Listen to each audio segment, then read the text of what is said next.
Well, hello there, everybody, and welcome to a brand new edition of On to the Next One. We are so live. The matchmaking crowns are back following a chaotic, sad in some ways, kind of fun in some ways as well, depending on how you view certain things. UFC 321 events. We had early day MMA. Maybe we jinxed it. We said pretty much for the last couple of weeks that once we get to UFC 321's edition of On to the Next One, we'll have a good night's sleep. It'll be early day MMA, and the chance for the MMA community to be grumpy was going to be at an all-time low. I don't think that's going to be the case here following what happened in the main event. Tom Aspinall's return to the cage after 455 days only lasted a little over 4 minutes, and it ended in a no contest after Ciryl delivered the eye poke of doom to Mr. Aspinall. But that's what happened last night. But today we are going to embark on a journey of matchmaking following this event. I am Mike Heck, and joining me to do exactly that and much more is the co-host, the co-matchmaker, and we need the Prince of Positivity today. He is my best friend, the biggest Blue Jays fan I know, the one and only Alexander Cayley. AK, how are we doing today? I mean, you had UFC 321. Oh. Game 2 of the World Series did not go the Blue Jays' way last night, so tough scenes all around. But I'm glad you're here. Oh, Yamamoto was amazing. We didn't get a conclusion to UFC 321. My dear Celtic just lost this morning. I have one more football club I support, Spurs, that can save the weekend, so we'll see how it goes. But it's been rough as a fan, but as a my best friend, as an objective observer.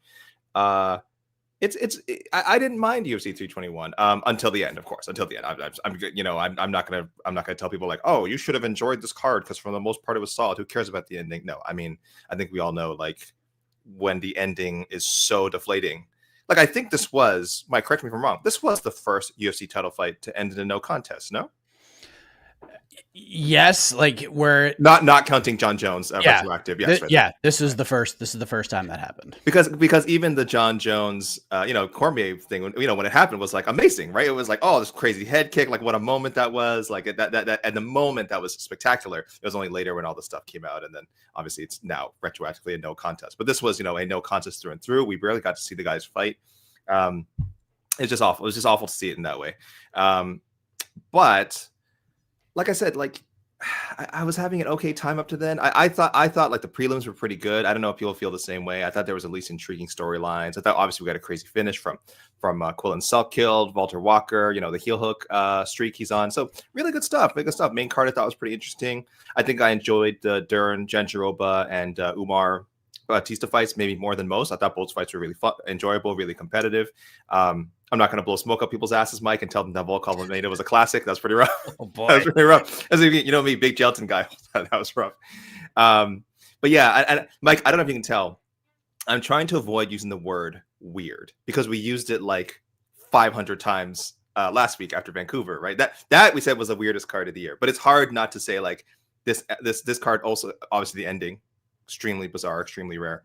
And there were other moments tonight that are just like a little off, a little shaky. But I don't want to use that word again. We had the weirdest UFC card of the year last week. I'm not sure how we'll look back on this one like 3 months, 6 months from now. I'm still kind of processing. Oh, I know how we're going to look back on it. Like there's a couple ways we're going to look back on it, but this was when we look at how bad heavyweight is. We were like, okay, at least we're going to get to UFC 321 and Tom Aspinall's fighting and things are going to happen and there's going to be a champion and like someone's going to sleep real quick and it's going to be one of those crazy things like this. We got Volkov and Almeida to determine who's going to be next in line. So the stakes are really high for both those guys. And we are just going to get after it. And heavyweight is going to be not back, but we're going to be feeling a little bit better about things. Outside of Walter Walker and like his fight and then his mic work afterwards, heavyweight is in just a horrific position. Like I didn't think it was possible for it to be worse than it was heading in, but it is worse with the Hamdi Barnett fight, which, we have fun with heavyweight fights that go over, just two sloggers getting after it. But it was actually really sad to watch Chris Barnett fight again. It just wasn't really fun. Walker was great. Obviously you mentioned Volkov Almeida, I don't know what was in his mind. Did he not understand that there was a potential championship opportunity at stake here, because sometimes, and I know even Damian Maia threw punches sometimes, and I couldn't believe what I was watching. And then the main event ending the way that it did. It was a rough night. And I'm kind of with you. Like Jed and I talked about it on the post show. We talked about it during the watch party. Like, I think we made it that way for ourselves, but up until the main event, like, we had a great time watching UFC 321. We really did. We were laughing. We were smiling. We were enjoying it. Jed got to watch Mackenzie Dern be crowned champion. Finally, him and Shaheen Al-Shadi got to rejoice together. So all in all, it was one of those things, but just your overall reaction of the aftermath of what happened in the main event. You're hearing, and I saw on the post-fight show, and it drove me freaking bananas. Tom's a quitter. I'm not going to say the other words that I saw. He was looking for a way out. That wasn't an eye poke. He was just trying to find a way out of the fight because he had a bloody nose. It was just crazy to see all of these reactions that he's a quitter, that all this time he was just like, well, he got punched a couple of times. So he had some adversity come his way. So he found an excuse to get his ass out of the fight, which is just such a ridiculous way to look at things. And then you have Ciryl Gane, who, it was just such an egregious eye poke and foul. And then Dana White sort of talked about it. And you could tell he is so checked out of the UFC at this point with that press conference. And maybe he's just trying to control his emotions a little bit. But of course, in his own Dana, oh yeah, watch this. I'm not going to say the thing, but I'm going to mean the thing of, it wasn't Cyril's eye poke that ended the fight. It was Tom chose not to continue fighting after being poked in the eye. And a lot of that probably has to do with some things that Tom's dad said along the way, and the whole Daniel Cormier situation and other things that went along, the whole John Jones thing, all of it. It just left a bad taste in my mouth, and just want to get your reaction to obviously the moment, the fallout, Dana, and everything you've seen since then. Yeah, for Dana to say all that after how badly they've mishandled Tom Aspinall is just like, it's horrifying to watch, because I'm not saying Aspinall has that potential to be like an high A-list star, right? I don't know if he ever becomes as famous as John Jones. Certainly, I wouldn't put him in that, Rousey, Brock Lesnar, McGregor tier, right? Like that's literally a tier on its own. That's three people. Like I don't put GSP up there. I put Anderson Silva. Those are all high A guys, and those are like the legends of our sport, people who had some mainstream cachet, and people who at some point like consistently sold like 500,000 pay-per-views and up. Like that's the GSP Anderson Silva range. When we get to the McGregor, Rousey, Lesnar range, we're talking about people consistently 900,000 to over 1 million, right? They're their own tier. So I'm not saying Aspinall's near that. Aspinall, I think, has the potential to be like a low A, maybe kind of star, but not the way they've done it. I mean, stringing him along sort of with the whole John Jones thing was just awful. You could see in the promos, like the promos for 321, how they kind of had to handle it. They're like, hey, meet Tom Aspinall. This guy's great. And it's like, this guy's been like in the UFC. He's been your interim champion for like almost 2 years. It's very weird for you to do this like introductory style promo, but also it makes sense because you've done zero work to promote him. You have strung people along. You have John Jones, the undisputed champion. We had people waiting for John Jones Stipe for so long. So it's embarrassing. It's embarrassing how they've handled Tom. Even if you don't consider him the most like dynamic personality, he's just like a nice, classy guy. He likes to train hard and make little jokes. And that's not your cup of tea. I think we can agree the promotion can help a little bit, right? Could at least help to have kept him relevant, as opposed to waiting until John was gone and they finally booked this title fight. And like, okay, yeah, now we're going to start promoting Tom Aspinall. Like it was just so silly, and then to bury him after that is absurd. So I didn't see the comments in the post fight show. I kind of tried to avoid the social media discourse. Like I think the people I follow, for the most part, also I didn't have to see a lot of that, but I'm aware because I was in the MMA fighting comments on our website, and so I did see it. You can't avoid the discussion, and yeah, there are plenty of people saying he faced adversity for the first time, like he had never faced adversity before, and thus had to bow out. Let's be clear. He would have lost that first round if that had gone based on the way it was going. If that went to the end of round one, very likely 10-9 Ciryl Gane. Sure, I fully accept that. Ciryl Gane looked great. Let's give credit to Gane. I thought Gane looked fantastic. His hips were a mile away from Tom Aspinall, as they should have been. He was circling him beautifully, just using that athleticism. Like I wish we could praise Gane a little more. I know that's a weird thing to say, considering he committed a foul that like ruined the main event. But I thought Gane looked awesome. Gane clearly like just did not care about any of the I'm a huge underdog and I'm this guy's supposed to run through me. This is the beginning of his huge title reign. Gane looked great, and I think he was going to win that first round and maybe win the fight. But I think for anyone to say, oh well, that one round is how the rest of the fight would have gone, and Ton was cooked and there was no chance he was going to come back. It's just so strange to me, guys. How many fights do people who say that have they never watched a fight before? There's a reason fights are 3 rounds. There's a reason fights are 5 rounds. Like, I mean, there's kind of your answer. It's crazy. It's not that they're newer fans, plain and simple, or I can't even assume that. They're pissed that they spent $85, which I get, or they trust me. I had a horrific betting day yesterday. I didn't win anything, and then I had the all-in bet on Aspinall, and I was like, I need this to go. Like, I need this to happen. And it's like a winning day and I'm all good. And like, yeah, obviously I would have liked to have seen Tom win, but it's just crazy, man. It's a wild discourse. The dude couldn't see. Kevin Holland shouldn't have been able to fight Mike Malott after round 1. Henry Cejudo in the Song Yadong thing. It's not like Cejudo quit either. Like, it's just ridiculous. It's just absolutely ridiculous. He's not a quitter. People on here are just trying to start shit. And that's all. Like, that's all that you truly don't even believe it when you say it. So Dana White threw him under the bus, and that just makes things worse because now it's like, well, Dana said it, so it's got to be true because Dana's never lied a day in his fucking life. But anyways, and then Chael Sonnen and Anthony Smith, of all people, guys who have never won championships, are like, yeah, this guy could have fought with one eye. Anthony Smith's like, yeah, I fought with one eye in Singapore. Great. You weren't a champion. So we're like, who are you to say anything? You're also the guy who said the thing that no one should have said heading into the co-main event. So I don't take anything he says seriously. And Chael Sonnen is a professional wrestler kind of a guy who's trying to start discourse and trying to start shit. So if you're relying on the opinions of those two gentlemen and saying, well, they said it, then you need to look in the mirror. Trust me when I tell you this. So there you have it. But there's 3 important things that I believe in, AK, with my heart and soul. 1, if it's not MMA fighting, it's not true. 2, golden rule. 2, we can't miss you if you don't leave, if you don't take a break. And 3, winning solves everything. So if they run this back and Tom just runs over Ciryl Gane, no one will remember this happened. So let's just run this shit back fast. Whatever was supposed to happen is going to happen. And Tom, if he wins, this wasn't a thing. There are going to be some people who are like, well, if Tom didn't quit in the first fight, Ciryl would have won. So Ciryl got screwed. And I can already see it happening. But that's not how you should feel about this. And I will give Ciryl Gane credit because he did look good. Mm-hmm. And I'm going to blast Tom Aspinall a little bit. His game plan was shit. It was terrible. What did we all say heading into this fight? Just touch gloves, take a step back, and tackle him. He should have been Jailton. He should have done exactly. the What Jailton Almeida did is exactly what Tom Aspinall should have done. Right. And Ciryl Gane is standing there circling, trying to keep range. And then he realizes, okay, we're going to have a range kickboxing match. This couldn't have gone any better for me.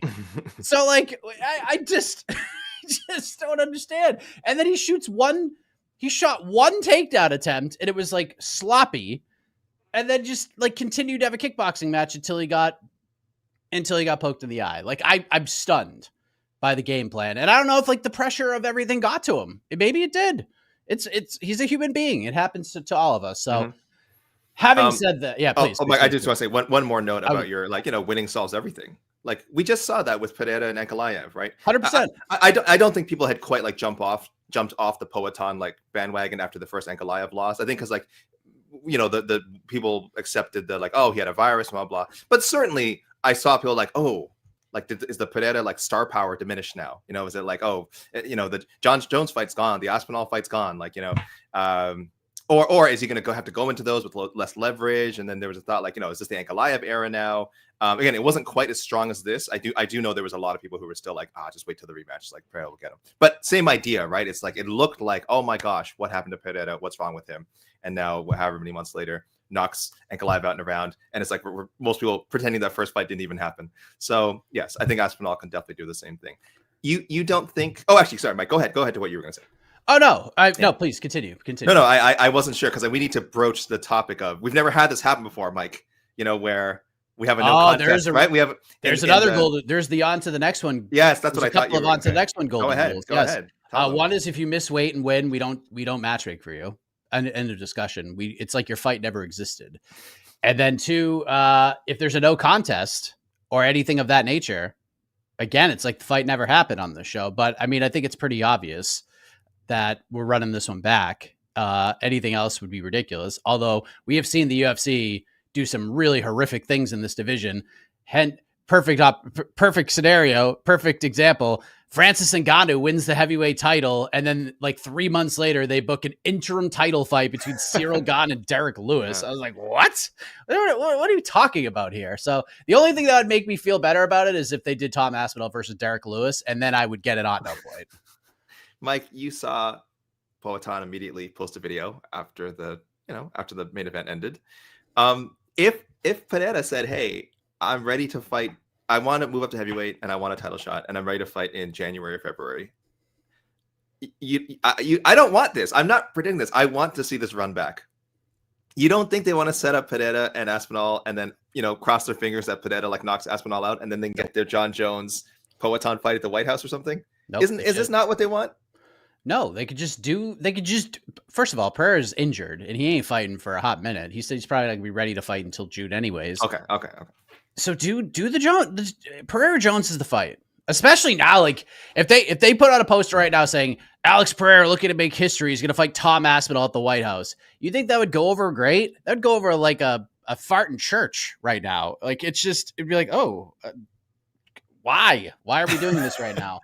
So, but obviously if Pereira goes out there and beats John or is at least competitive with him, sure, we could do that and have a good time with it. But okay. Yeah, so he has to go through John to reach whoever's the heavyweight champion. So to do the 3 divisions. John's the big fight. It doesn't need a title. Obviously, it doesn't need a title. John Jones. Okay. Even when Dana White was on the horse saying like this, John Jones versus Tom Aspinall is the biggest fight the UFC can make. It's the biggest heavyweight fight of all time. No, it isn't. It was always John and Alex. That was always the fight.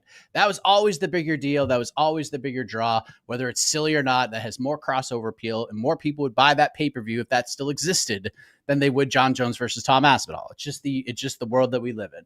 John Jones is a huge winner coming out of this because now he could spike the ball and he could have a good time. He could do an end zone dance, even though it's silly. And now he's going to fight Alex Pereira. And people think like, I got a bunch of DMs. They're like, how mad are you going to be when they book John versus Alex? The answer is I'm not mad. In fact, I said I would never be mad about that. The only issue I had with the John Alex talk was John saying this while he was the heavyweight champion, while there's an interim champion not fighting. Yeah. If he just said, I'm vacating. And by the way, John did say this after he beat Stipe. He said, I don't need a belt to fight Alex Pereira. I just want to fight him. And the UFC is like, bet. I 100% guarantee we're making John Jones versus Tom Aspinall and see how great that worked out for him. So honestly, like tough for Tom Aspinall, tough for Ciryl Gane. I thought Tom had a pretty awful week, if we're being honest. I thought some of the stuff was quirky. His dad did not do him any favors at all this week. Man. Just did not do him any favors. His video production team and social media team did him no favors at all either. By leaking a private conversation between him and Daniel Cormier. There's just a lot of bad that happened along the way.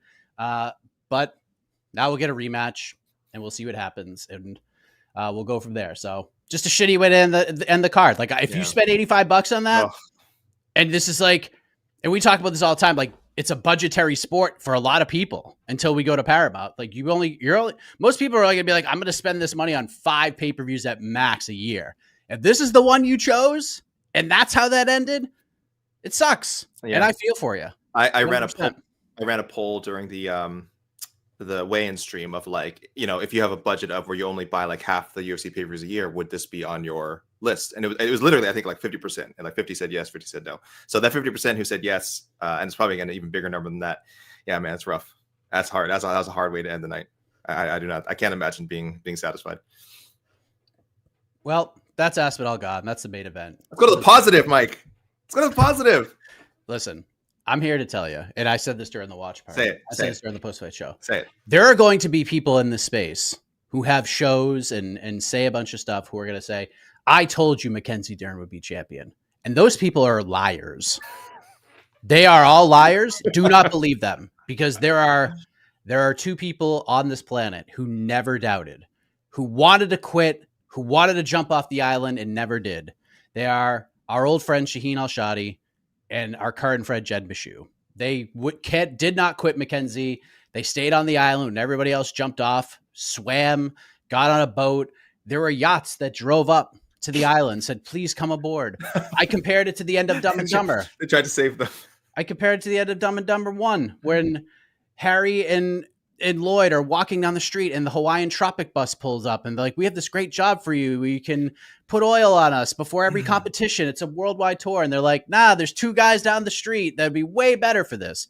So shout out to Shaheen and Jed for not believing it. And again, I want you to see, if you see clips on social media of people saying, I believed, call it out, because it ain't true. So I'm happy for Jed. I'm happy for Shaheen. They believed. Can I say, I don't Dern is UFC champion. Can I say, I don't remember if I ever fully got off the bandwagon, but I was definitely doing a lot of hedging, Mike. I think I've done a lot of, it's okay. I don't know if Mackenzie Dern will ever become a UFC champion, but it's okay if she doesn't. I think I was doing a lot of that. Yeah. I think I was on the fence. I was firmly on the fence. I definitely wasn't pushing the, it will happen someday.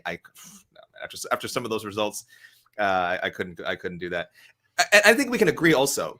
Let me put it this way. I tweeted that, Mackenzie Dern is a UFC champion, all caps. I was so blown away. And I think it was John Ray, our pal John Ray, was like, she's not the number one strawweight. And I'm like, I didn't say she was. I did not say she has a belt. Does she have has a belt? That's by the bare definition of the words I use. Yes, she has a UFC champion. No, she's not the number one strawweight in the world. Zhang Weili exists. Zhang Weili could come back anytime she wants. It's never going to be a problem for Zhang to cut down to 115.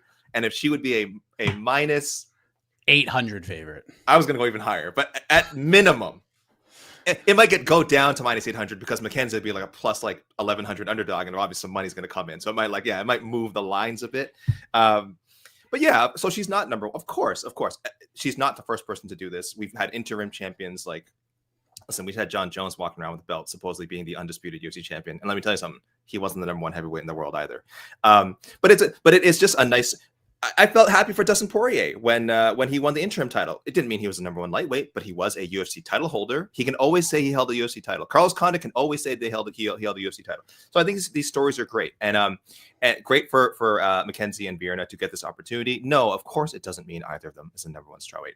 Guess what? Ilia Topuria, he's not the number one lightweight in the world either. Islam Makhachev exists, but it's okay. It's okay for us to celebrate these moments. Mackenzie has always been I think such a nice person. She has put up with a lot of crap from fans and from social media.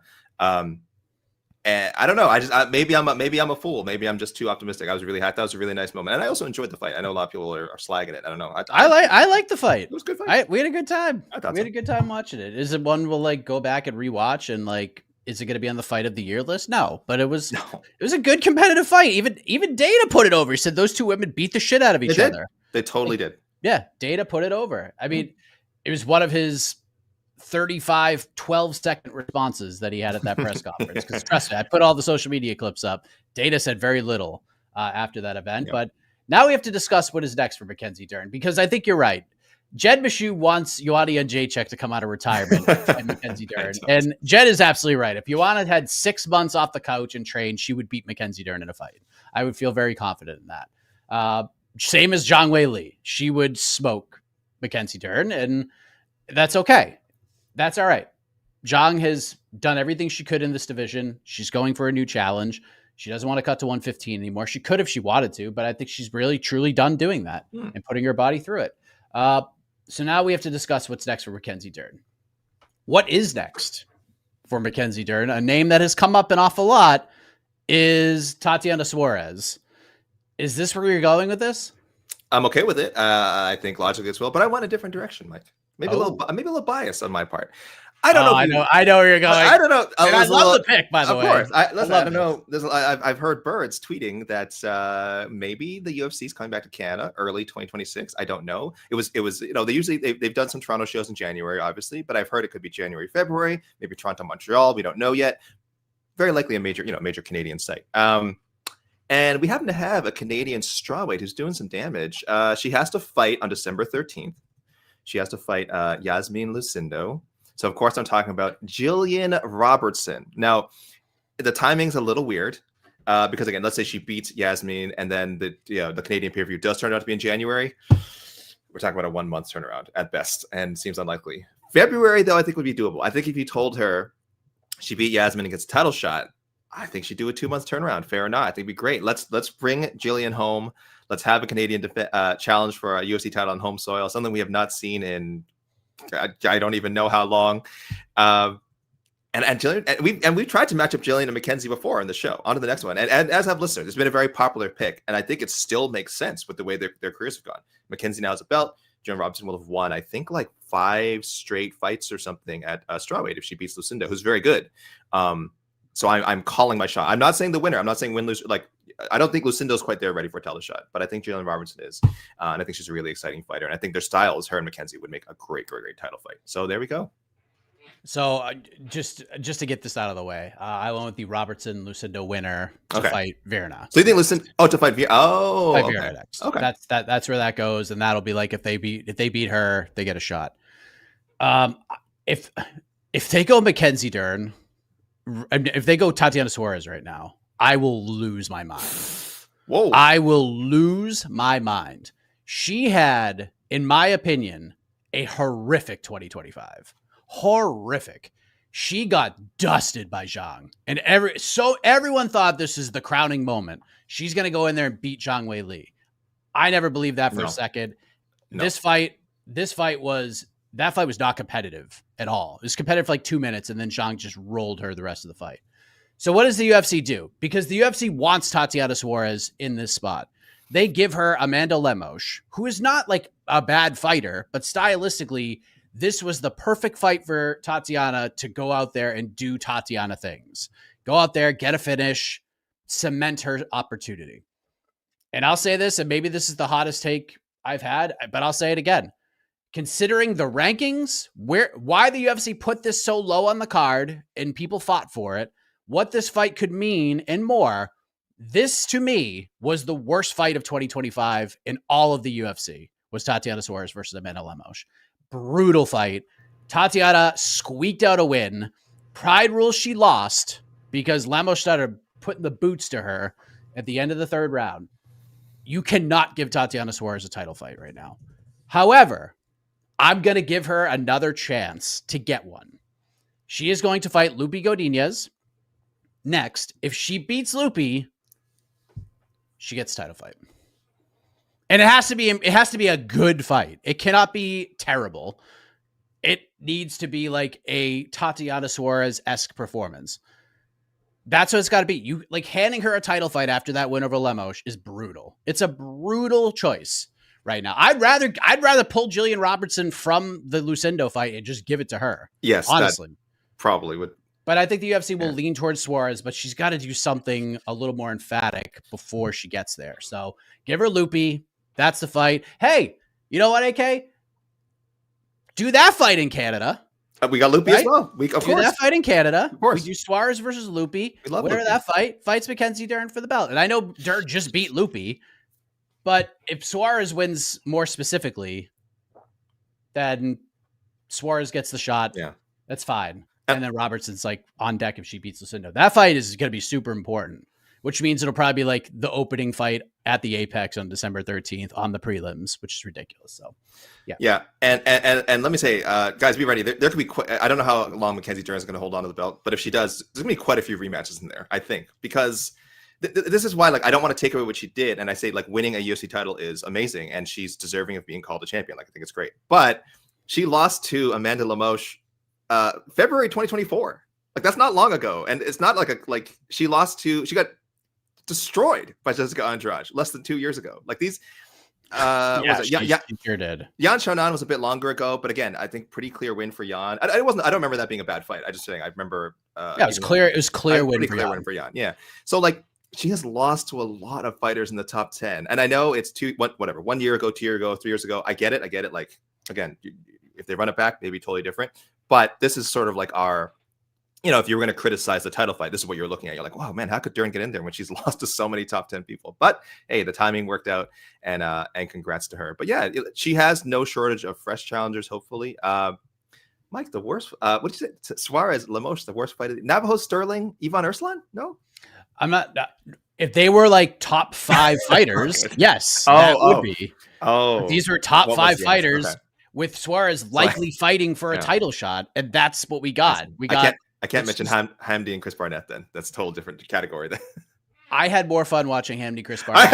I had a lot of fun watching that fight, but probably not for the reasons that we would normally. But there were obviously that moment in the second when Barnett tried to get up and Hamdi sneezed essentially, and Barnett fell over. Yeah, I was sad watching that, and then we got to see the derriere of one Chris Barnett. That was kind of sad, but I did enjoy watching sloggy heavyweight action is always a good time. Although I did have a ton of fun watching Volkov Almeida until they announced the winner. I was like, good. The judges got it right. Judges were fine. Some good refereeing on Saturday. There were some positives. Rich Mitchell set the tone. What a king. And then Mark Goddard's like, oh, he can't do that.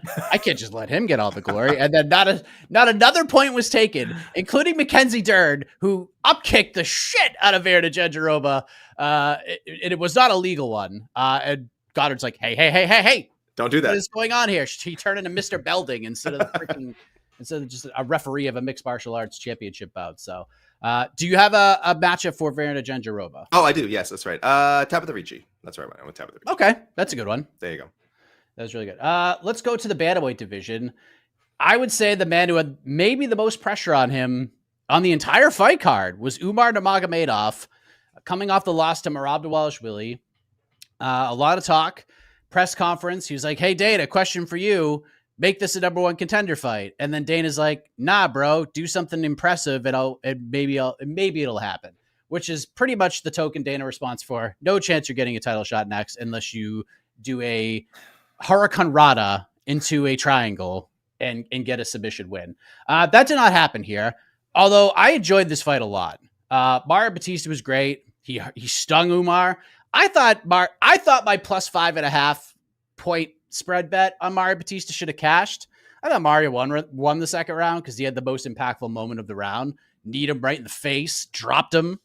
Technically, in my opinion, that was sort of a knockdown. And I know Umar grappled and did some other stuff, but Umar clearly won the fight. I think it should have been another 29-28, but it's all good. But Umar wins, and he got tested. So this is really good for Umar. He learned a lot. I loved his post-fight scrum. I thought it was fantastic. He was very honest about things. But he's not getting a title fight. He's not fighting Merab. It's just not happening. Now, if Jan somehow beats Merab and they don't run it right back, maybe you could do that, and I would kind of be okay with that. I don't suspect that that's going to happen. So Umar is going to have to fight at least once. If I'm the UFC, if I am matchmaking that division, I'm making Umar fight at least 2 more times, maybe 3, before I throw him back in there with Merab. Because if he loses a second time to Merab, he's toast. Absolute toast. And he's so good. He is the second best bantamweight in the world. I feel very confident in saying he is the second best guy. He's just not going to beat Merab for as long as Merab is at his peak and healthy and all of that. So Davis and Figueiredo is my choice.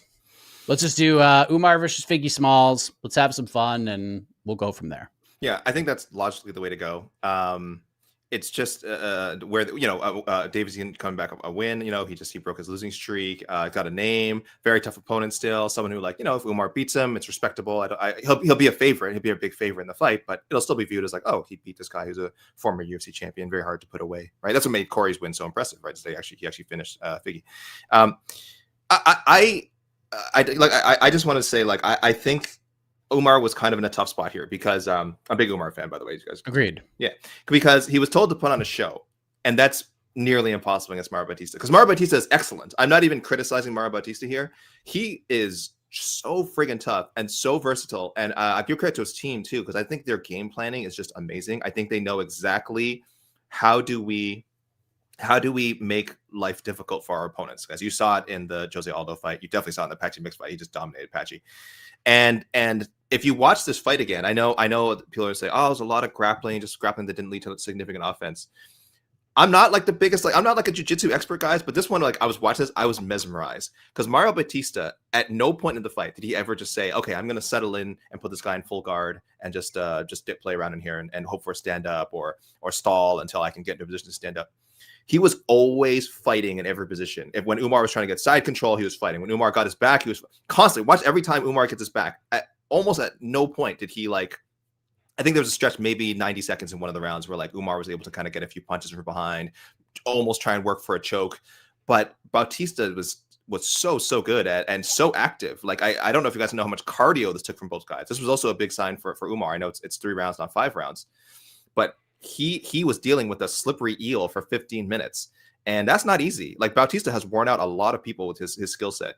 So I actually really enjoyed the fight. I think, like you said, Mike, we learned a lot about Umar. I think Umar carried himself pretty well during the week. Again, not the kind of personality that's going to jump off the page and sell pay-per-views, but, was humble, was very honest about, yes, if I fight Merab next, great, I want that rematch. If I don't, that's fine. I'm willing to wait. That's where he should be. So I'm magic wanding like Merab too, only because, Mike, I think the question really is, do you think Merab is finally going to take a break if he beats Petr Yan?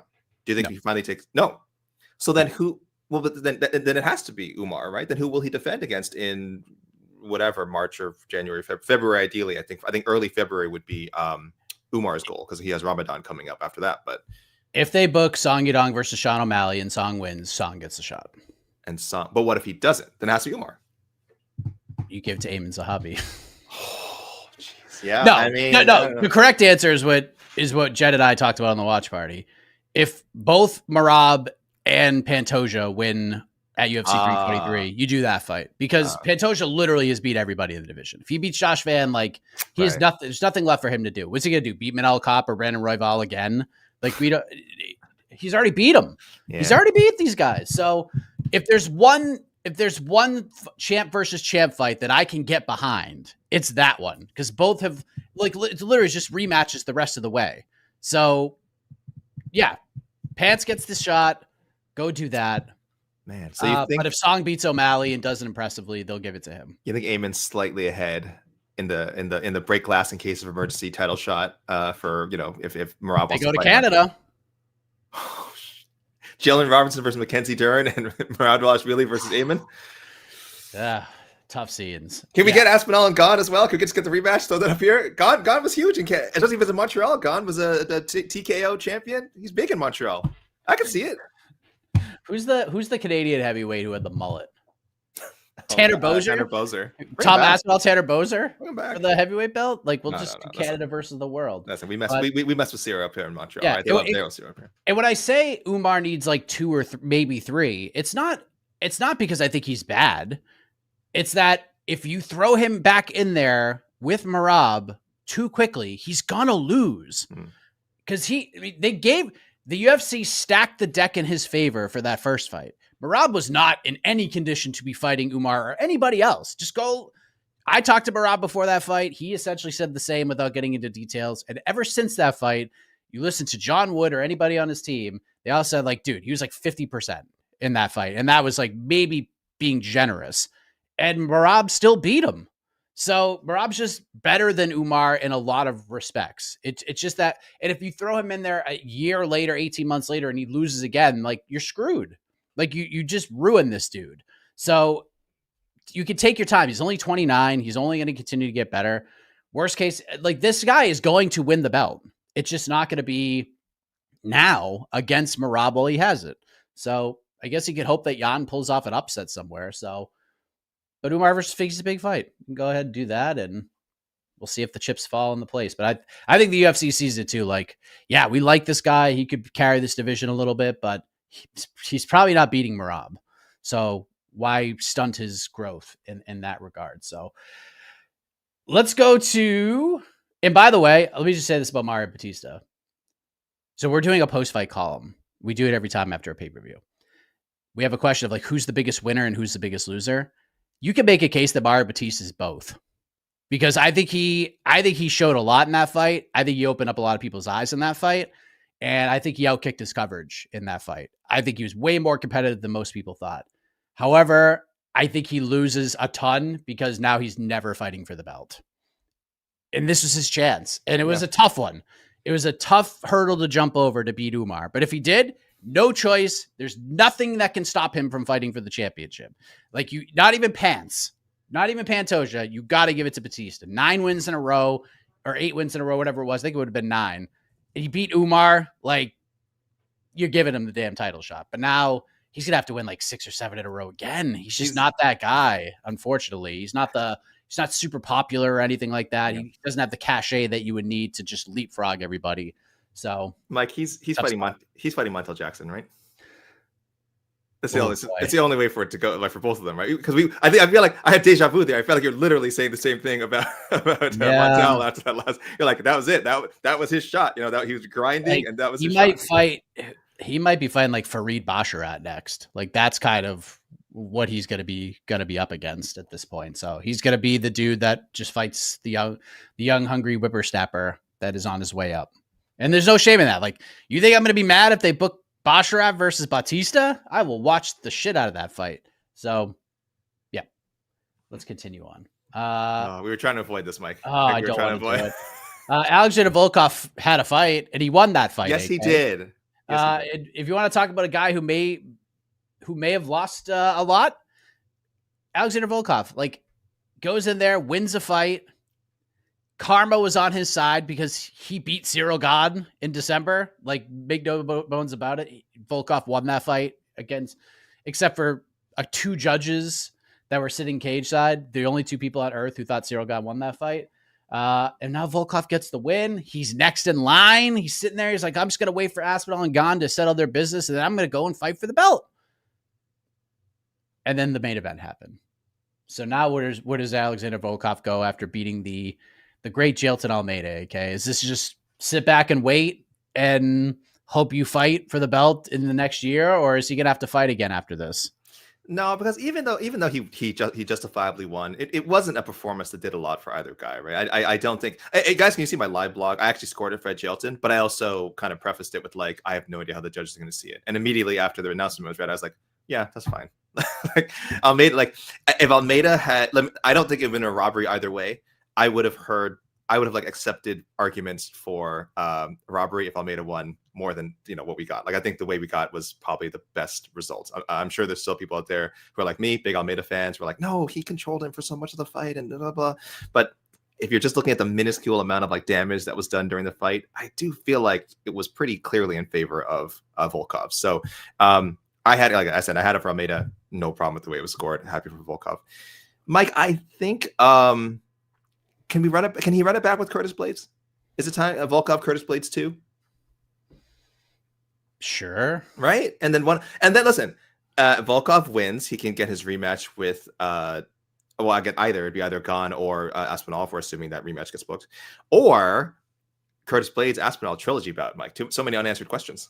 It's 1-1. Mike, it's 1-1. Give Curtis. Listen, he was dominating Tom in those 10 seconds. I actually don't think he was, if I remember. I don't think anything happened in the 10 seconds before.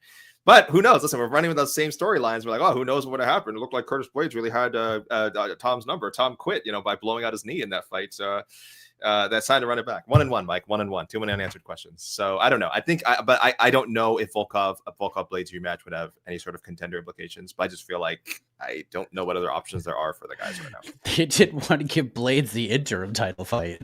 They had to, just so Tom could fight in the UK. Yeah. And that fight did not go well. It did not go well. It sure didn't. Then he squeaked by the newcomer Shamil Gadziev in his next fight. So yeah. Yeah, we don't talk enough, Mike. We don't talk enough about how tough Volkov's like schedule has been over the last like however long he's been with the UFC. He's essentially like almost the Edson Barbosa of heavyweight. Like, and I know I'm not listen, featherweight's featherweight, lightweight, much stronger divisions than heavyweight. Obviously, heavyweight's a bad division, but I think like I'll just read it out. Almeida, obviously, Ciryl Gane, Sergey Pavlovich, top 5 guy. Tai Tuivasa was on a losing streak at the time, but was still like weirdly ranked. But you can write that one off if you want.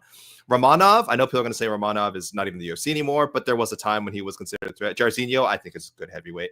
Obviously, fought Tom Aspinall once upon a time. Marcin Tybura in the top 10 forever. Ciryl Gane. Oh, I forgot that he fought Ciryl Gane twice. Sorry, it'd be a trilogy if they fought again.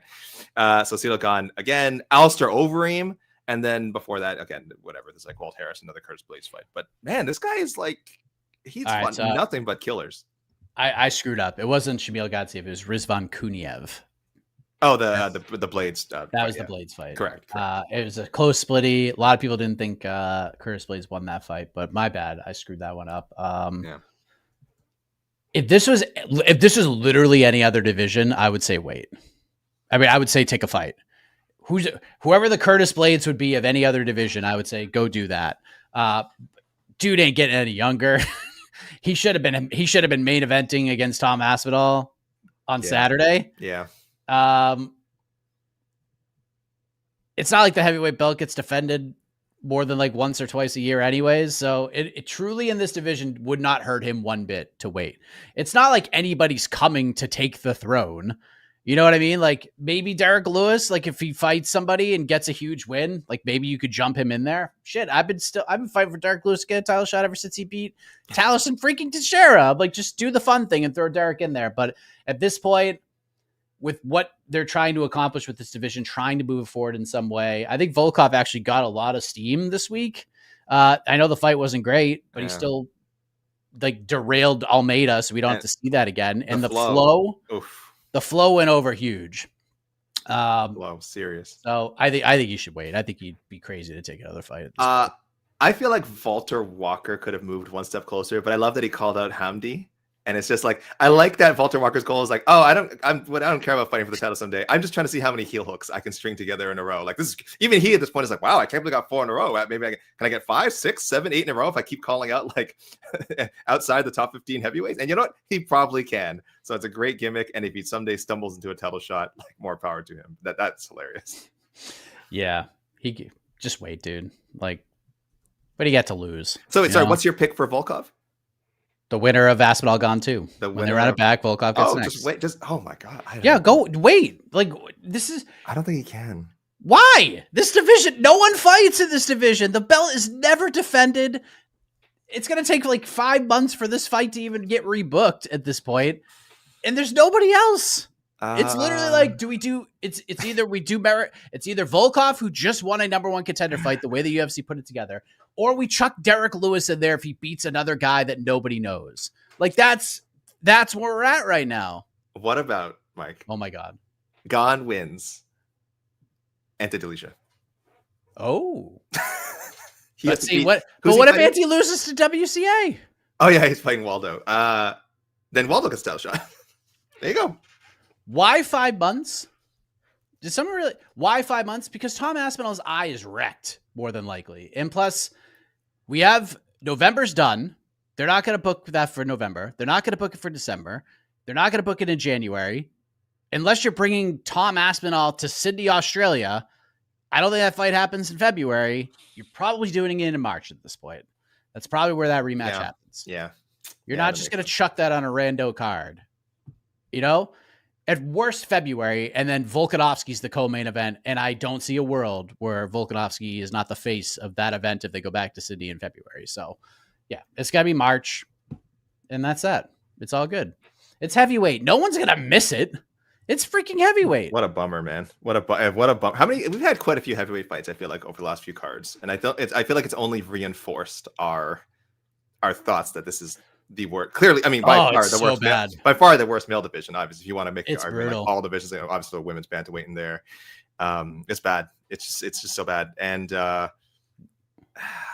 Walter Walker, listen, he's a shining beacon, but outside of that, boy, what division would you buy stock in right now? Heavyweight, the men's heavyweight division, the women's bantamweight division, or the strawweight division? Well, that's easy because I still think strawweight is good.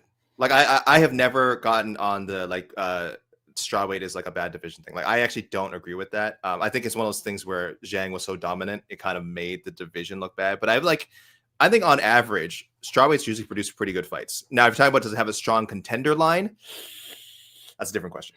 Because like I said, we now have a champion who has lost all these fighters who she's already who are in the top 10. So I don't know what they're gonna do. But I think talent wise, entertainment wise, I actually think strawweight is pretty good. So I would buy stock in strawweight. Definitely, that's an easy call for me. Not women's bantamweight or heavyweight. My goodness. I think strawweight's it's one of those long term accounts that gets 0.2% build over time. So you're not like, it's just a safe play. Correct. With recognizable things. So like, you're not going to lose money there, but you're not going to make a ton either. So for me, I'm actually with Lazy Bed. And I can't believe I'm saying this. You He's can joking. actually put this off. This is real. He's joking. Lazy Bed's joking. It's women's bantamweight. If it's between the three, I'm doing it for women's bantamweight. Gosh. Melissa Croden, Bia Mesquita, yeah, and Melissa Croden. Michelle Montague. Hey, Michelle Montague. Shout out Michelle Montague. Shout out Michelle Montague. That fight was not great. We got. I think there's more. I think there's more fun stuff in the future at women's 135 than 115 right now. I do. Now that could change. I have no comment. Julian Robertson could get up there, and Lucindo, Fatima Klein, go on a nice little run. Although I don't want to rush her into a title fight because she's got something there. But 135 like could get real fun. So, but let's make no mistake. Those are the three worst divisions of the sport, and it's not particularly close. Light heavyweight is making ground. They're definitely closing the gap a little bit. But I mean, they got Yuri and technically still Pereira, and Khalil Roundtree's there. It's way more fun, I guess. Speaking of light heavyweight, Azamat Murzakanov goes in there, jab KO of poor Alexander Rakic, who has now lost 4 fights in a row, hasn't won a fight in quite some time, and it's just a good win for Murzy. The guy just keeps finding ways to win. He's fighting these. He just looks so tiny in there. He looks like he can't find his range, and then someone tries to grapple with him, and then second that it doesn't work, he all of a sudden is like, okay, you can't take me down. I can now go in there and just fight crazy and win. So big win for Murzakanov. Where are we going with the surging light heavyweight contender, AK? Well, attentive listeners will know I had already set this up. I had said Ankalaev should get the winner of this fight. That's where we're going. He's getting Ankalaev, guys. He's getting Ankalaev. Now, I don't know if this means, he beats Ankalaev and gets a title shot, but Murzakanov is not a young guy. I think he turned 36 this year. He's experienced too. He's a 16-0, 15-0, 16-0 after, like, that's quite a bit of pro fights, guys. So 36 light heavyweight is right in that, essentially, I guess, your prime as like a light heavyweight. So they can't really toy around too much. I think you got to see what you have with this guy. Like, that was a very impressive knockout. I did not even know what he hit him with when he got him down, but that kind of power is just great. And it's a shame because I actually would be really curious now to see how a fight with him and a Poatan would go, but I think that's just never happens now. I think like the cards just don't line up that way. I think it's more, Murzakanov is fighting, potentially fighting Ankalaev for a shot at a vacant, at the Pereira's moving up, I guess, a vacant spot, or if Carlos Ulberg fights someone, I think we talked about that before. Yuri, right? So that's perfect. Either way, but I do think Murzakanov can get to that title shot, even though it's not Pereira, because Pereira would be a fascinating matchup with him. I think that'd be really, really fun, but we're that's not happening. So I'm like, we're not gonna friends forever. I'm going Ankalaev as well. Yeah. But it's my fallback because, and I had this thought out for a while. Like, I know who Murzakonov's gonna fight. Like, it's the perfect fight. It's the perfect matchup. And then we got an update on this gentleman. He's not fighting for at least a year at this point. Murzakanov Jamal Hill was the way I was gonna go. It was just perfect at that point. But yeah, Hill's hurt, just had surgery. He ain't coming back until he's 100%. So yeah, let's do Big Ank, and I think that's the way to go. I don't think the UFC is going to be in any huge rush to get Ankalaev back to a title fight. So, he could just be the sort of the Caitlin Chukagian of the division, where no rush to get there. I mean, unless there's no other choice, they'll throw him in. But in the meantime, he's got to be the dude. He's got to be the goalie. He's got to be the goalie, and he's got to keep the puck out of the net. Keep him away from the title shot. So let's go to the wild card round, AK, and let's select one fighter we're not match made for, and we'll match make for them right now. AK, who you got, and why is it Hamdi Abdullahab? Oh, he's involved. He's involved. I get. You know what? Technically, I guess he is my wild card pick because really, I was gonna make Jailton Almeida versus Hamdi. That is my wild card pick. So that's right. I didn't even think about it. Technically, I did two wild card picks. I matched up 2 wild cards. I love, like I said, love the Walter Walker call out. But I would need to see, like, I'm a Jailton guy. I want to see him kind of get back on track. I'm tired. And listen, when he has the same thing as Walter, you want to put him in there with like bottom half guys in the heavyweight division. Yeah, of course he'll finish people in the first round. So it's like, Almeida takes a lot of crap and deservedly so. No, deservedly so. He has not been able to, do the same sort of thing. He should have finished Derek Lewis. Like, I think controlling a big guy for 5 rounds is impressive. And that's great. I don't think your average fan gives a crap. And I think he needed to submit Derek Lewis, or he needed to, TKO him. Something. It was just, it hurt his stock so badly, that Derek Lewis fight. And he won. Like, he dominated Derek Lewis, and his stock plummeted.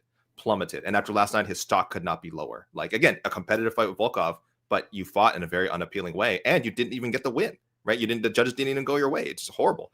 So let's get him back there beating up jobbers. I was contemplating doing a light heavyweight move, but I have a feeling, and I think that will be in the cards someday. I have a feeling he is not interested in that. So yeah, I'm saying, sorry, Walter.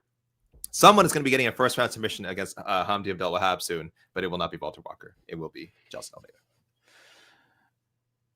Jailton should go to 205. He really should at some point. I don't think he wants to yet. Yeah. I went with Walter Walker, and he's not fighting Hamdi. It's time. Walter Walker had, in my opinion, he had an A night. Like, if I were to give him a letter grade, it's an A. He was this close to an A+. I thought he was going to do it, and he didn't do it. He should have called out Derek Lewis. It's time. It is time. Walter Walker versus Derek Lewis. Like, he has gotten to the point where this is the litmus test time. This is a science for literally everybody. You are doing a science experiment right now. You are doing a science experiment. We have a man who has shown incredible jiu-jitsu by getting a submission 4 times in a row. That I think he tied Rusmar Palhares, who had 4 in like 12 fights. This guy just did it 4 times in a row. And you are putting him against a man who has proven many, many times jiu-jitsu does not exist. Jiu-jitsu is not real. Yeah, this is in shape, abs, skinny. Derek Lewis just wanting to get in there and fight. So let's just do that, man. Like, let's just have some fun. And here's the thing. Walter's going to talk a lot of shit about Derek on the way. And Derek's going to just like take it in, and their face-off's going to be nasty. And Derek's probably going to knock him out. And Derek's going to have a great post-fight interview. And this is where heavyweight is at right now. And at this point, following UFC 321, the 2 most like desired and exciting heavyweights in the world are Walter Walker and Derek Lewis. Like, those are the 2 guys. That's it. Besides Phil DeFries, you're the man. Most underrated fighter on earth. But as far as the UFC goes, like, those 2 guys have like the most momentum where we're like, yeah, I kind of want to watch these dudes fight. And anybody. So let's just throw them in there together. If Walter wins, it's a huge win. If Derek Lewis wins, then just give a damn title shot. Like, what are we waiting for? They should have done this anyways. You're so sly. I was like, I didn't think you were just gonna outright say it. I was about to say like, this is another stealth Mike trying to push Derek Lewis to a title shot. It's not even stealth. You're just saying it. You know what? Yeah. You know what? F it. Winner gets a title shot. Okay. Even if Walter wins, just throw him in there. Who cares? Like, who cares at this point? There's literally nobody. There's nobody else. If he heel hooks Derek Lewis, that's like ends. Do you think Derek Lewis will be like, okay, jiu-jitsu is real? No. Do you think no? It will prove nothing. Derek will probably wear like a fake boot. do the Eddie Guerrero thing and just bash him over the head. Slip it off. Oh my gosh. That is a really good matchup. God, that'd be funny. It'd be so fun. That'd be so funny. Like, no one's going to look at it and be like, this is going to be bad. This is going to be boring. No one's going to say that. Oh, one more thing, Mike. I don't know if you've updated your heavyweight rankings yet. Where do you put Walter now? I'll tell you right now. I have, and you can tell me if I got to do that. I'm glad you reminded me. It's all right. It's all right. You can tell me if you would not put him ahead of any of these names. So I think going in, I must have had Walter obviously somewhere in the top 20. But with that win, I had him jump over. I'll read in order. So here's like who's directly behind him, and then keep going down. Marcos Rogerio de Lima, much more experienced guy, but I put him. Would you put him above Marcos? Yeah. Yeah. Shamil Kaziev. Yes. Okay. Mick Parkin. Yes. And this is well, I think this is clear, but and then Mario Pinto, right? Mario Pinto, you wouldn't rank above him yet, right? 4 in a row, man. I know his loss is a bad one. We don't talk about that. We don't talk about that. That's just a blip. I don't know what the hell happened there. It's so random. Would you rank him above Marcin Tybura right now? I would not. That's where I stopped. I actually have. So that's actually perfect. You asked. I have Marcin at 11. I have Walter at 12. Do I bounce Anatoly Malkin from my rankings for Walter Walker? I think I can't jump him above the great Rugro. Oh, I haven't even looked at my. How dare I even think about that? I mean, he has to be in the top 15 now, right? Walter Walker has to be in the top 15. Yeah, Okay. I think I'm gonna put him in at 15. Okay. I think we should note though we haven't touched these rankings in quite some time. No, we had a little bit of a break. We wanted because there were two pay-per-views. The heavyweight ones. We should note respectfully, Walter has not beaten anyone good. Is that just like that's why he's fighting and winning. He's fighting a lot and winning. You can only fight who they put in front of you. We say that all the time. And impressive fashion, right? He's not grinding out 29, 28 decisions over these guys. He is looking like he is leagues above the guys he's fighting, which frankly he probably is.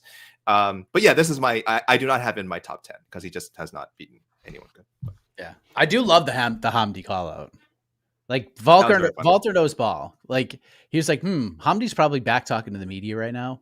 Jose Youngs, the great journalist, is probably out there asking him questions right now. So I'm gonna call him out as he's sitting at the dais with the microphone in his head, and it worked out great. So yeah, Walter's got some momentum right now. So let's get after it.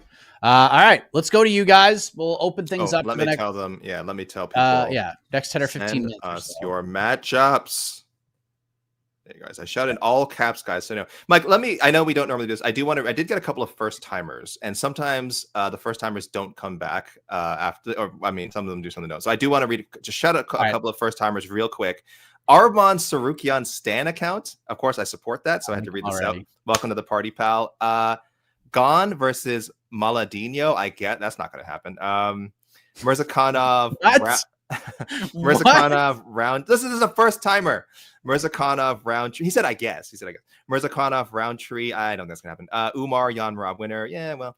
Bautista Zahabi. It has to happen someday. Oh God. Oh yes, please God. Mike Hamdi Taliesin Teixeira. Oh come on. Yes. Yeah. Could you? It should be Hamdi Mo Usman over and over again. Like they should just run the best of 7. That was That was once in a lifetime. All right, that was once in a lifetime. Thank you, our monster can stand. And Jack Decker, I want to shout out to you. Another first timer. Welcome to the party, pal. Aspinall and Gane, obviously run it back. Dern Suarez. Merab versus Umar 2 after the Merab submits Piotr Jan, calling a finish. No, you can't do it. Can't do it. Too soon. You will ruin his career if he loses to Merab again twice in less than a year. You can't do it. Volkov versus Delija after Delija nukes WCA. There you go. There's your Tom Aspinall storyline. Murzakanov round. Listen, our first timers, they love Murzakanov Roundtree and Quillen Salkilled and Mauricio Ruffi. Ooh. Oh my! We didn't talk about that knockout. I'm sure you guys talked about it in the post fight show, but I just want to say that was nasty, scary. His leg was twitching. They went to when they finally kind of had turned him over. He was still unconscious. Like they told him over. Eyes rolling in the back of his head. It was a nasty one. He's a good lightweight too, man. That is the Silk. And shout out to Silkkill because he is coming up fast. That dude's coming up fast. I'll tell you what, man. Hinata Moicano was talking a whole bunch of noise, saying like, "Hey, after Nasrat wins, like he'll call me out and I'll fight him."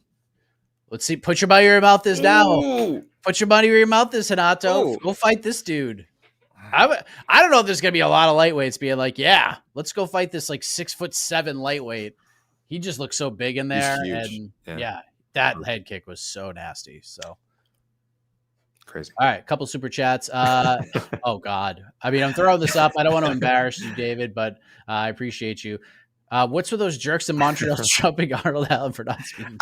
I saw this. I think David's joking. David, I hope you're joking because yes, I know it got aggravated a lot, but I mean, Arnold himself, if you watch the full clip, clearly said it was indicated it was a joke after. He has a very, very dry sense of humor. So I understand the isolated clip, people saw it and are like, oh my gosh, could the story be true?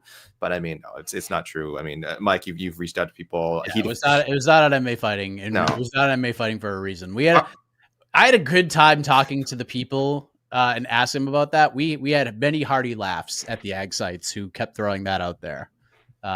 We had a great time talking. Yeah, you guys got to be careful with this stuff because obviously that's a ridiculous story. That's not something that's going to happen in Montreal. Arnold Allen has trained in Montreal for years, so this is not he's not going to be beaten up for. What one person's team was like? You think we're going to let a Brit lose a fist fight to a Canadian? Oh, okay. Oh, it's like that. I didn't say. Oh, it's like that. Now I have to see if there's any Canadian featherweights that he can match up. See, we're joking around. It was great. Rude. It was a great time. Yeah, but it is a gag. It is a gag. He said it himself the next day. He was tweeting like, "I can't believe people around with this." Like, I know people are unbelievable. RS40s. Nathaniel Wood, a player at featherweight, 10-3 in the UFC. Yeah, he's on a nice little run right now. I didn't think he won the fight yesterday. I will say that it was close. I don't think it was a robbery or anything, but I thought Delgado won, but it was close enough where I'm not mad that Wood won. And that's a good win, man. And he beat a dude who missed weight, which also helps. Mm-hmm. Yeah, I like that. I don't know. Like, it depends what you mean by player, right? Are you talking about someone who can fight for a title someday? I doubt it, and that's just because, guys, he's in a super deep division right now. Like, yeah, I know he went from one super deep division to another. Like, he was a former bantamweight deep division, featherweight deep division. Just so much has to go your way. And Mike, earlier when you were asking, like, which division would I buy stock in, I thought you were gonna just let me answer, and that we weren't just gonna troll 3 divisions. I would have, if I could pick anyone, I would pick like featherweight. I think featherweight has so many hitters right now. Like, this division is ready to just explode. And at some point, like, Volkanovski is just going to retire and either lose the belt or retire and sort of just really, like, we're going to move on from this era. Like, I think there's this era of Volkanovski, Holloway, Aldo, and all that. And I think we're going to move on from that. And we have a lot of like great fighters, and not just like good fighters, like exciting fighters coming up. And I think, frankly, I think like Delgado's one of them. Like, he lost a close fight, and Wood is in there, but I think Wood is more going to be like the test for some of these guys coming up. Very good fighter, and not an easy out at all. But I just don't see him being a like perennial top 10 guy or like a title contender. But that's okay. He's gonna have a long career and make a lot of money. See, and he's in kind of like an interesting spot right now because he could get somebody decent right now. Mm-hmm. Like, I think he could get Arnold Allen. Mm-hmm. I think that fight could be possible. There's a history between those two dudes. I think Dan Ige would make a lot of sense. Like, this is kind of the moment where it's like, let's see how good you really are. Are you really a top 15 guy? Mm-hmm. Either you beat Dan Ige at a split decision or he knocks you out in 2 minutes. Like, it's one of those types of situations. But yeah, featherweight's great, man. Like Chepe Mariscal's on a tear. He's won like 6 fights in a row, whatever it is. And I forget who they're met. They just met Pat Sabatini. Maybe they're throwing him in there with. Yeah, but there's just, this division rocks. It's so damn good. Yeah. The William Gomez of the world, Melky Costa, 4 straight. I mean, it's just a really good division. Aaron Pico's still there. We're still waiting for him to fight somebody. Julian Arosa is like must see TV. Like, Kevin Vallejos is coming up. Like, that is way down to the rankings, but that's a guy who's gonna do some damage, man. He's gonna do some damage in this division. Yeah. Gabriel Santos, Yadir Diwali. I mean, it's a good division, man. It's a very good division. Unrelated, by RIP to Jets legend Nick Mangold. Yeah, yes. This just broke right now. Yeah, wow, only 41. RIP. That's sad. That's sad, man. Very sad. MMA Factory creates eye pokers. #1 export. Yeah. That's tough scenes. Oh man, it's oh god. Very bad night for Ciryl guy. Yeah, both guys, man. There's just like what a rough, like, you have everyone calling Aspinall a quitter. You've got people calling Gane a cheater, and oh my gosh, just brutal. Hey, Gerard. Dern Suarez. No, because Suarez got to win another fight. Sorry. Virna Andrade, Umar Zahabi. All right, now we're cooking with gas. Yeah, I mean, I'm fine with Umar Zahabi. Mm-hmm. Volkov Blades 2. Mm-hmm. Wow, AK, how about that? Like, look, another Azamat Khalil. Are we off base here? Is this the? No, I think it's a fine fight. Oh, okay. I would have gone that way, but I don't want Khalil to fight again for like a year and a half. Dude is taking so much damage. Like, I want him to take a break. Killing Drakar close. I like that one. I think I have them very close in the rankings after that Kulin win. Yeah. Ikram versus Delidze. I actually like that one too. I assume Delidze is still ranked. If that's the case, I would definitely go with that fight. No idea. Would Gomi. We can't because Gomi's fighting Aaron Pico. Delgado Fili, Klein, Bahamondes 2, Walter versus Marcin Tybura. We both said Gomi versus Pico, right? That was our friend. Those are our greatest friends forever, right? Oh yeah. That's right. That was fantastic.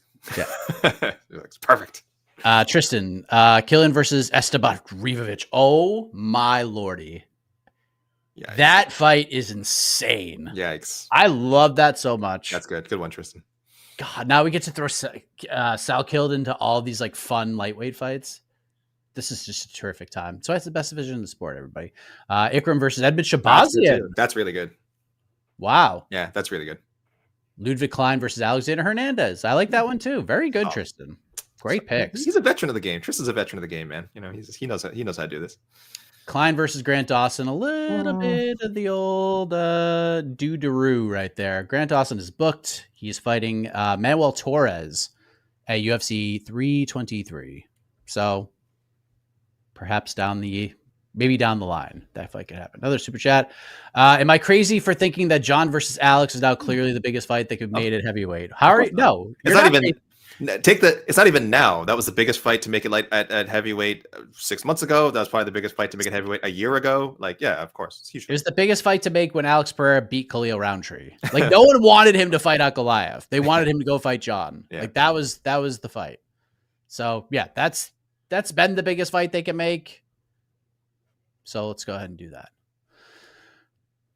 Can you get an interview with Arnold Allen soon? He said he has a potential fight for December. I'm not sure he's definitely ready to come back now. I thought he was going to be ready to fight like in the fall. So I'm kind of surprised he's not booked. So he got jumped by a bunch of people from Montreal, Mike. I don't know if you heard about that. Yeah, he might be out for a minute, but he's obviously trading. He's obviously getting after it.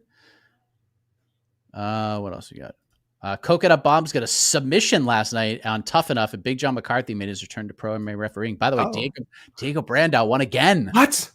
I was Kai Kamaka the third. He won a split decision. Oh gosh! Will he ever be re-signed by the UFC? Yes, I'll say yes. Like, just give him another chance. I can't remember. I don't know if something happened behind the scenes or something. I can't remember someone who has tweeted so consistently since they've left the UFC every week. It's literally every week. Probably every day, but almost every week, Diego Brandao, whether he's a fight or not, he's tweeting something about like, oh, this person's in the UFC, I could be, or just like, oh, hey, remember this is the such anniversary of my fight with blah blah blah. I need to get like, God bless him. His last fight in the UFC was in 2016. He lost to Brian Ortega. Yes, I'm looking this up, guys. I did not remember that. I'm not Jose Youngs. This was so this is going to be 10 years ago come January, 10 years ago. And he's still at 38 years old is saying, I want back in. He has not given up on trying to get back in. So wow, what a story if we see it. Like, he's winning fights. I mean, they should have got I'll say, you know what? I'm going to say they won't re-sign him because why do the fun thing that every single person wants? Like, we wanted Will Brooks back. Yeah. We wanted Will Brooks back to do it right. Right? Like he admitted he was kind of a douche back in the day and he figured it out, family man. And then they did this like Ultimate Fighter season where they had the veterans against the newcomers. We were like, dude, just get Will Brooks in there. Will even took fights at welterweight so he could try to be a part of it. And they didn't do it. So, but now that like after seeing how fun UFC Rio was, can you imagine throwing Diego Brandao's like return fight on a fight night card in Brazil? It'd be incredible.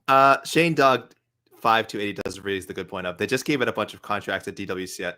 DWCS is tougher to get back in the UFC. Yeah, no, this is true. It is much harder because if you're Diego Brandao, you shouldn't be accepting a whatever minimum contract. You're a veteran of almost like 60 fights. You should be getting, compensate. And that's horrible. But that's probably why. Maybe his management is just like, no, Diego, don't. you need to make us. You don't have that many fights left. You need to be making as much money as possible, not selling for less than the UFC. Because I can't. Someone else in the comments mentioned Juan Archuleta. Yeah, he'd be a great sign with the UFC. Who's the former Bellator champion, the welterweight champion? What's his name? I feel so. Amosov. Oh, Amosov. Yeah, Amosov. Yeah. Why is he not in the UFC? You know why? Because he's probably demanding more than like 20 and 20. So it sucks because obviously the UFC knows who these guys are. And again, and with. In fairness, it's not like Amosov is a huge star, and it's not like he has the most fan-friendly fighting style. So why would the UFC want to pay 50 and 50 to Amosov when they could pay 16 and 16 or whatever it is to a contender series person who's like a bulldozer who's just going to go in and get got? And fight at the Apex. There's your answer, guys. 45 cards to fill. The math doesn't work out for the veterans, unfortunately. Dern versus Andrade 2. Who's Jessica Andrade fighting? I mean, she just lost to Loopy, so is she booked? I thought she was, but I don't know. I guess she just lost Loopy. That's right. Yeah, that wasn't that long ago. I mean, I'm trying to figure out who will like she have to rematch first because someone's going to get a rematch in there. Yeah, I mean, Yan Xiaonan wouldn't be a bad one because she actually has a win over Mackenzie and she's ranked like number 2 or number 3. So, Mackenzie versus the Jillian Yasmin winner. Absolutely, that's it. What else we got? Umar versus Sean O'Malley. Zahabi gets a title shot. We're not going to do that. Sorry. I don't think they're going to be in any rush to give Azamat Murzakanov a title shot. Resign Juan Archuleta. Forget Diego Brandon. Well, I mean, it's not like Juan Archuleta was on the UFC. He was the Bellator guy. Yeah. So I mean, see, this is what like Contender Series is about, though. Like, can you imagine if we're throwing like Amosov and Juan Archuleta into like Contender Series fights? Like, that would rock. That would be great. It would. But the thought of them having to like get minimum UFC contracts is so gross in my head. Like, no, these guys have been fighting for years. They've won titles in like notable promotions. They should be making at least, frankly, like $75,000. Like, they should be making like $100,000 guaranteed. More than that. This is a terrible number I'm throwing out there. But again, this is not how our business works, guys. I'm living in fantasy land. I know. I'm living in fantasy land. They need to bring back Ohio. You know what? I hold on. I lied to America. There are three things that I said there are three things that I truly believe in. Don't do it, Mike. There is actually four things that are true. Don't do it. And point number 4 is the UFC does not need to do anything. Oh, yes. I'm just gonna say it, AK. I'm sorry. Muhammad Mokaev will never fight in the UFC again. Oh, that's what I was scared you were going to say. Because you're right about the golden rule. The UFC doesn't need to do anything. They're not going to resign him. There's no need to. They don't need. It's not like it's not Nate Diaz. But it's Muhammad Mokaev. I know, but I feel like he will play ball with them though. How? To get back in? Like, I think he won't. I think him and his management will not. Well, is he? He's not a Ali guy, eh? No, I don't think so. I don't know if anybody manages him right now. Whoever it is, I have a feeling he will not. Should the UFC express interest in re-signing him, he will not hold them over the coals. Let me put it that way. He wants to fight in the UFC. I don't think he's coming back. It'd be a shame. But here's it's the fighting style didn't help. No, it really didn't. I mean, boy, he came out on fire. Like, got the quick finish of Cody Durden. And I even thought like the next performance was really impressive. And yeah, he got some finishes along the way, but it took him forever. And he was like almost Almeida-ish, where he was just like, the dude doesn't want to hurt anybody. And it's hard to win fights at high levels when you're not going to hurt people. Mm-hmm. He shared the octagon with arguably the most exciting flyweight in the world. And it was like the worst fight of the year that year, considering what was involved. And all the trash talk. I'm like, I'm going to kill both guys. I'm going to kill this guy. It fights in the freaking hotel lobby, which the UFC hates that shit, by the way. No. Like, they truly don't like any of that stuff. Like, you have a shoving match on the stage, like, helps sell a promo, cool. But, like, they don't want dudes fighting each other in a hotel lobby. And the thing that hurts the most for Mokaev is that you can say what you want about Dana White. And you can like him or not like him, all of that. And even if you don't like him, there are two things that describe Dana White perfectly. One, he is a stubborn ass. And so am I. So we're Boston dudes. Like, we are stubborn. Even if we're wrong, you show me a videotape that I did something wrong, I'd be like, that wasn't me. Dana White's the same way. But 2, if you are cool with Dana and you're loyal to him, he will be loyal to you. And Mokaev wasn't. And the worst thing he did, and it's something Dana has talked about since, is that Muhammad Mokaev was an asshole to the staff. It's going to take something special for the UFC to forgive that, especially Dana. And Dana likes to hold a grudge. Truly likes to hold a grudge. So I don't think he comes back. Yeah. It sucks because, like, he is really good. And, I thought he could be like a 2-division champion. That's how special of a talent I think he is. But he's not like a star. He's not a needle mover. He's none of those things. He's just a very good fighter. And in today's UFC, that's not good enough. It's just not. Yeah, and if that's true, then I'm glad that Dana spoke up on it. And if that is the reason, then that's fair, because we criticize the UFC, we criticize Dana White a lot, we criticize the executives a lot, just the organization as a whole. But I can't speak highly enough of the UFC staff and the experiences I've had with them. Like, they're just these are the people who really, again, keep this giant promotion moving along. And like, on the ground, I have nothing but nice things to say about these people. I've had so many interactions with UFC staff. So if that is the case, and Mokaev was not good to them, that's like a strong reason to not want to work with him. It's that the division could use top guys. Mokaev is undefeated, Mark will too. Let me tell you something. the true answer of like, if there's one division I would buy stock in right now, it's the UFC flyweight division. Oh, okay, yeah. It friggin' rocks. Mhm. Like it is low key one of the one of the most exciting divisions in the sport right now. They don't need Makayev. It's just a super fun division right now. Like Charles Johnson is an incredibly fun fighter. And he's like he's probably like the 22nd best flyweight in the UFC right now. And he's very, very fun. So again, they don't need him. They just don't. They don't need Connor. They don't need John. They certainly don't need Muhammad Makayev. So you cross the boss. If you're John Jones, you might get another chance. If you cross the boss and you're Muhammad Makayev, you may not get one. So I'll say never, but if I were to make a bet on it right now, and I bet I would get plus money on it, I would bet that Makayev is never fights in the UFC. Oh, I'll take the minus 250. Or whatever it may be, minus 150, probably more closer to minus 150. Actually, it's not that big of a favorite that he's going to fight in the UFC again. But yes, I did not expect to talk about Makayev that much on the show, but thank you for bringing that up. All right, good talk. Do we have any other matchup questions? Yeah, guys, get those matchups in if you got any left. I think, Mike, I will say, I think like. Okay, so I want to propose this. Obviously, this is a joke. Is it? It's a joke. Read it out, Mike. I'm sorry. Yes. Yeah, for the pod. People are going to listen to the pod. We Are Live 503 says Gane versus Aspinall rebooked for the Apex. Could this be okay? Yeah. Because remember, old school fans of this sport said after Anderson Silva and Damian Maia fought, Dana White said, for the fans that bought this pay-per-view, for the fans that spent hard-earned money watching that, we owe you one. And Dana never gave us one. Never did it. Is this the fight? I mean, it doesn't matter now, they're going to Paramount anyways. So could they just chuck this on a fight night card? Not a numbered event. Could this be a roadshow main event of a non-numbered card on Paramount? Just to like boost things up a little bit, saying like, oh, why, you're scheduling these Saturdays to stay home because these are the big cards. These are the ones that we're going to stack up with title fights and stuff. But for you great fans out there, we're starting this Paramount deal off with a bang.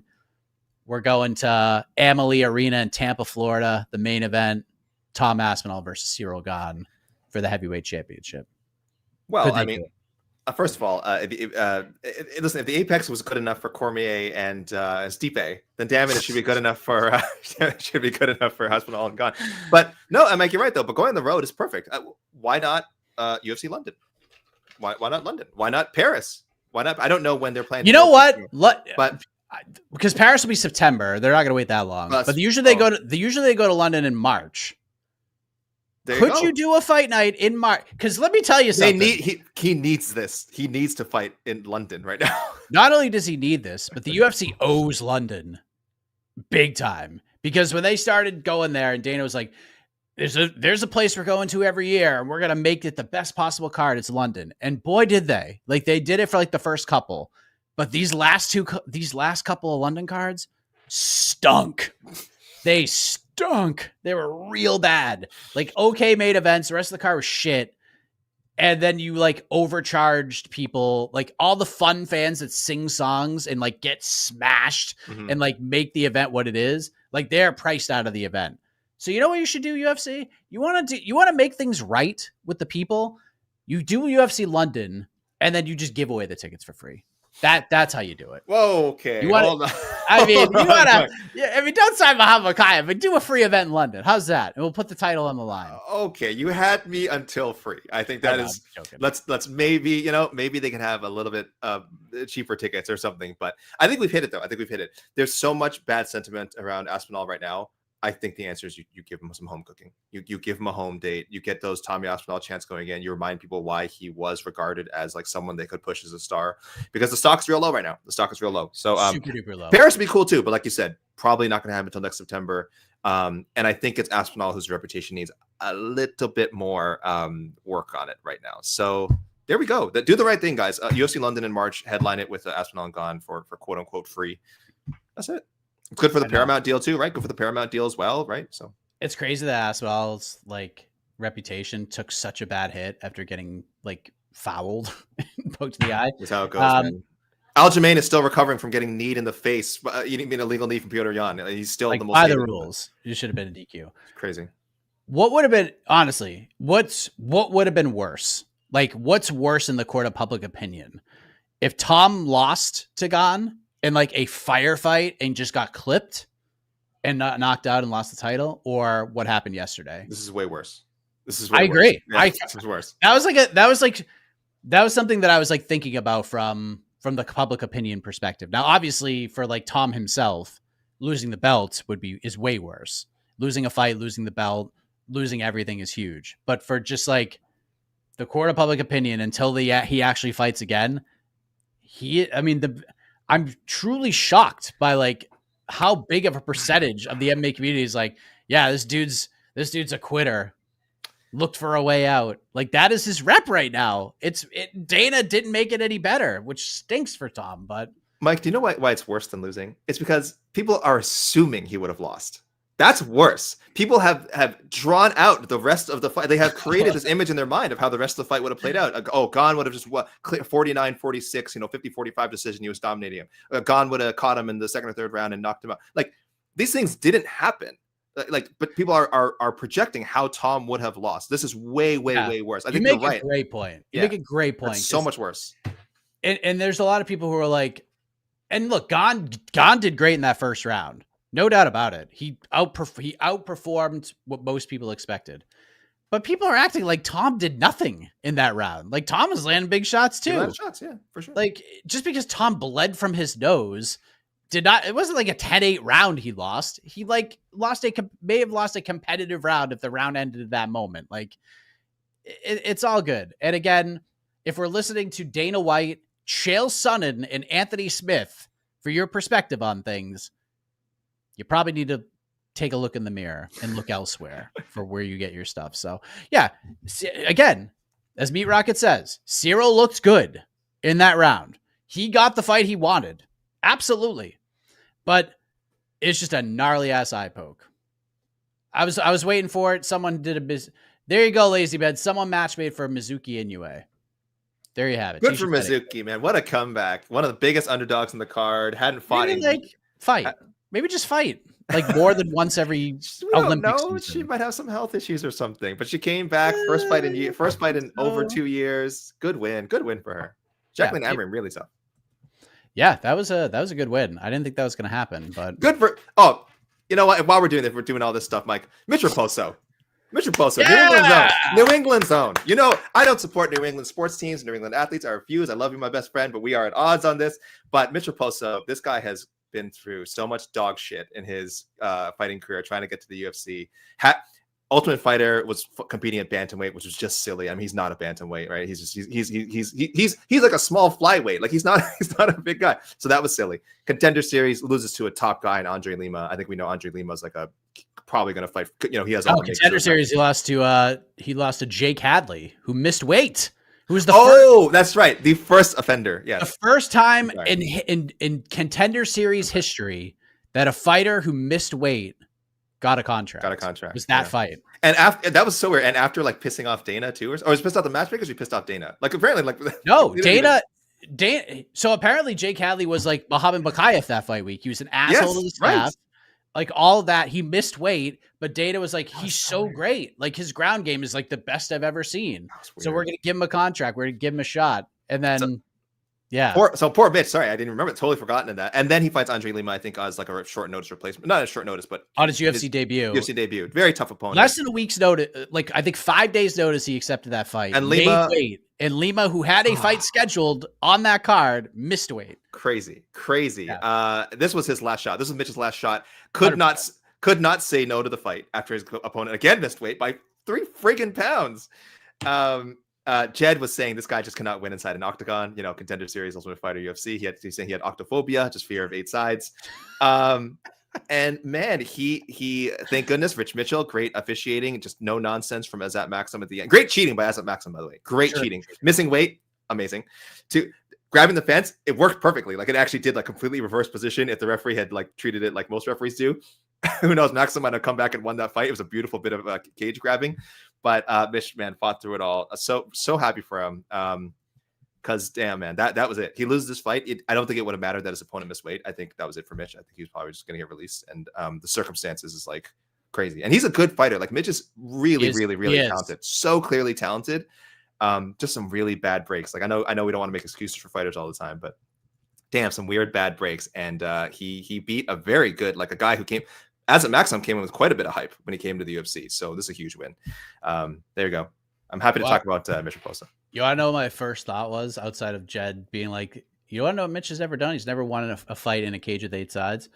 I might draft Mitch Raposo in our next draft. Ooh. I just needed to see him get one win. Yeah. And now it's now he's off to the races. Now I think people are gonna see the Mitch Raposo that I've been hyping up for like 7 or 8 years now. I mean, who like everyone told me about when he was like 16 or 17. Yeah, like there's this kid coming out of that camp with like Font and Cater and Tyson Chartier and Lozons and all that. Like, watch out for this dude. And finally, after winning like multiple regional championships for CES and Cage Titans and fighting these big spots, looking for that UFC opportunity, he finally gets a win. So shout out to Mitch Raposo. I got goosebumps. Hey, you know who else lost their first 2 UFC fights? A guy named Murad Walashvili. That's very true. I'm just saying. I'm not saying Mitch is about to win his next like 14 straight fights, but and I don't know what Azamat is making. I would say not a ton. No.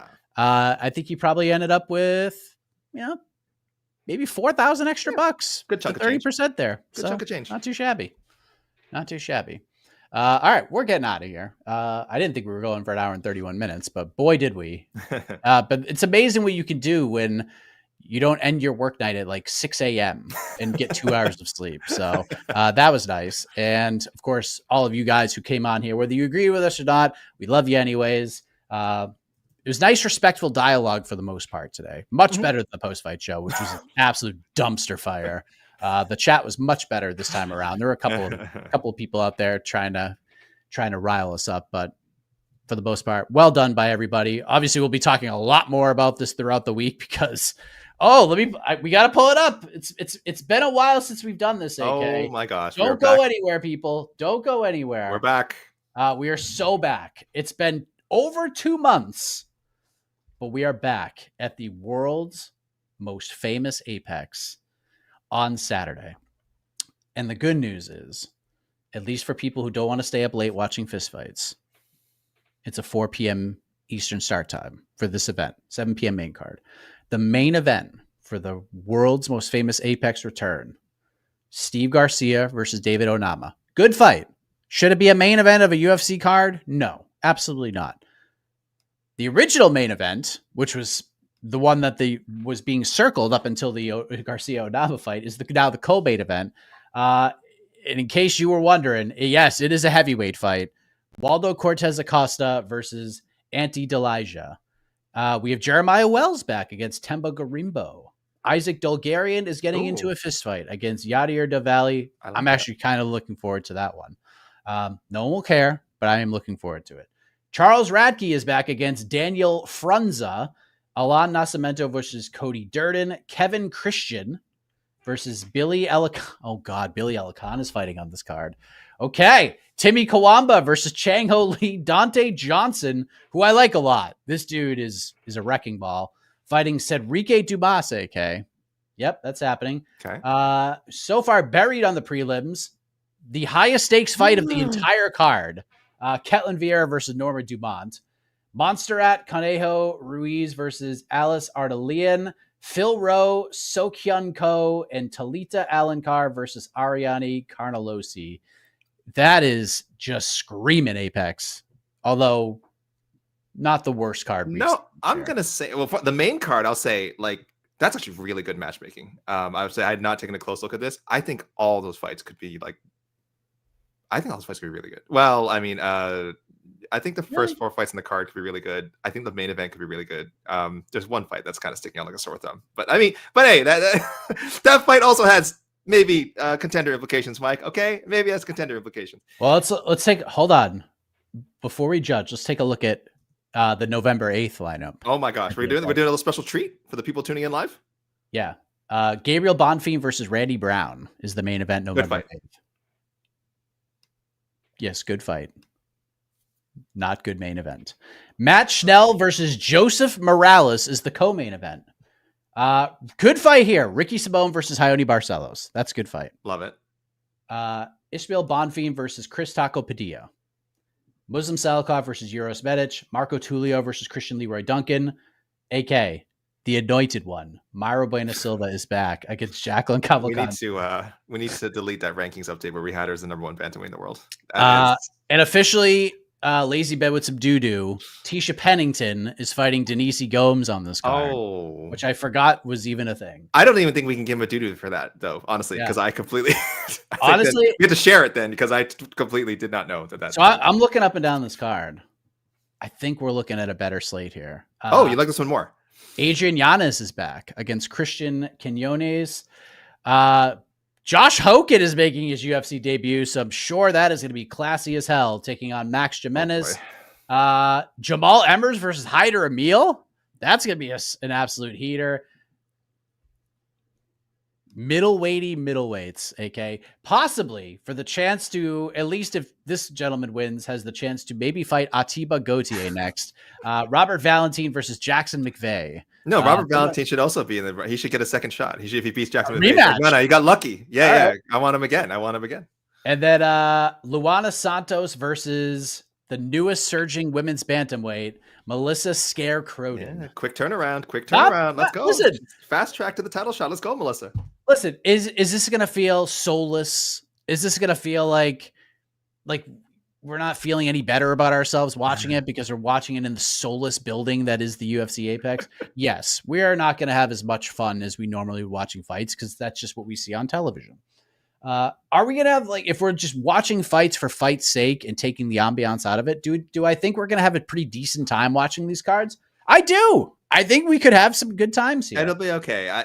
Yes. I still like the November 1st card more. I'll just say I'm leaning towards the November 1st card, but you know what? We'll do a whole breakdown after November 8th, comparing the cards. We'll do like 2.5 hour deep dive into the return to the Apex.